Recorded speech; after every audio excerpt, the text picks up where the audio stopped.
Welcome to Sweet Life Beat Life. We hope this video helps. In this video, I will explain how to make cotton candy with regular sugar. First, gather your supplies: a cotton candy machine and standard granulated sugar. You don't need special floss sugar for this.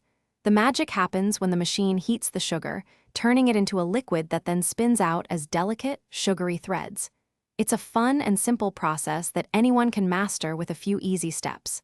Let's get started. Preparing your sugar is super simple. Just use regular white granulated sugar. It works perfectly. Avoid using powdered sugar or very coarse sugars, as they won't melt and spin correctly. If you want to add some color and flavor, mix in a few drops of food coloring and a tiny bit of concentrated flavoring oil directly with your sugar before adding it to the machine. This creates a vibrant and tasty treat. Now for the fun part: spinning. First, turn on your cotton candy machine and let it preheat for about 5 to 10 minutes.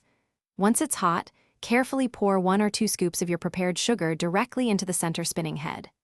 As the sugar melts and spins, delicate threads will start to emerge. Use a paper cone or a stick to gently collect these threads, twirling it around the rim of the bowl until you have a fluffy cloud. To ensure your cotton candy making is always a sweet success, remember a few key tips. Always clean your machine thoroughly after each use. This prevents sugar buildup and keeps it running smoothly.